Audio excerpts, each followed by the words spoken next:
بات ہو رہی ہے استقبال رمضان سے متعلق، حضرت قاری صاحب نے بہت اچھی عمدہ گفتگو فرمائی، مفتی صاحب نے بھی، میں اس میں حصہ ڈالنا چاہتا ہوں، اور یہ ہے اصل نقطہ۔ بنیادی بات یہ ہے سورہ بقرہ آیت نمبر 185، آپ جس کی بار بار تلاوت بھی کر رہے ہیں، شہر رمضان الذی انزل فیہ القرآن ھدی للناس وبینات من الہدی والفرقان۔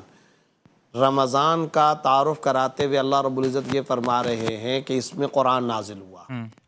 آگے ایک اور آیت کے اندر سورہ دخان، انا انزلناہ فی لیلۃ مبارکہ، ہم نے قرآن میں قرآن کو بابرکت رات میں نازل کیا۔ سورہ قدر تو آئی اسی موضوع پر ہے، انا انزلناہ فی لیلۃ القدر۔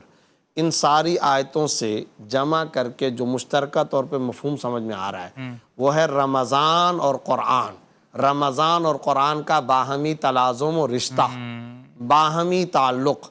لہٰذا پہلا بنیادی نقطہ یہ ہے کہ جب رمضان کا آج ہم استقبال کرنے بیٹھے ہیں تو یقیناً رمضان صبر کا مہینہ، یقیناً انفاق و سخاوت کا مہینہ، یقیناً انفاق کے ساتھ ساتھ ایثار کا، قربانی کا، ترجیح کا، محبت کا، ٹالرنس کا، برداشت کا مہینہ، یہ سب صفات۔ مگر پہلا تعارف قرآن رمضان کا یہ کہ یہ قرآن کا مہینہ ہے۔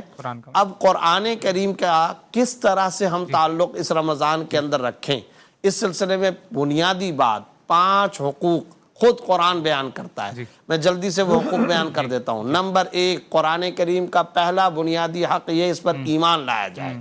سورہ نساء آیت نمبر 136، یا ایھا الذین آمنوا آمنوا باللہ ورسولہ والکتاب الذی نزل علی رسولہ، اس پر ایمان لاؤ۔ ایمان لانے کا صرف یہ مطلب نہیں ہے کہ قرآن کریم ایک مذہبی کتاب، نہیں، آپ نے ایک بیچ میں ایک لفظ انٹرو کے اندر کہا تھا، دستور حیات مانو، ضابطۂ زندگی مانو، قول فیصل مانو، قرآن کریم کو حکم مانو، قرآن کریم کے ذریعے سے اپنے تمام مسائل حل کرو۔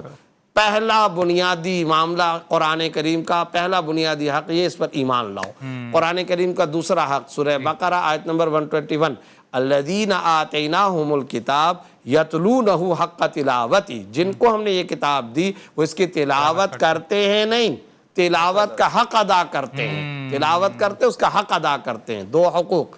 قرآن کریم کا تیسرا حق سورہ محمد آیت نمبر 24، افلا یتدبرون القرآن ام علی قلوب اقفالها، کیوں نہیں یہ قرآن میں غور و فکر کرتے، کیوں نہیں اس کا ترجمہ، معنی، مفہوم، ریسرچ، تحقیق والا رشتہ ناتا کیوں نہیں رکھتے، یا ان کے دلوں پہ تالے پڑ گئے؟ یہ قرآن کا تیسرا حق، اور یہی مقصود اصلی ہے کہ قرآن کریم کو سمجھا جائے، فہم ہو، معنی ہو، مفہوم ہو، میننگ ہو، ترجمہ ہو، سمجھا جائے۔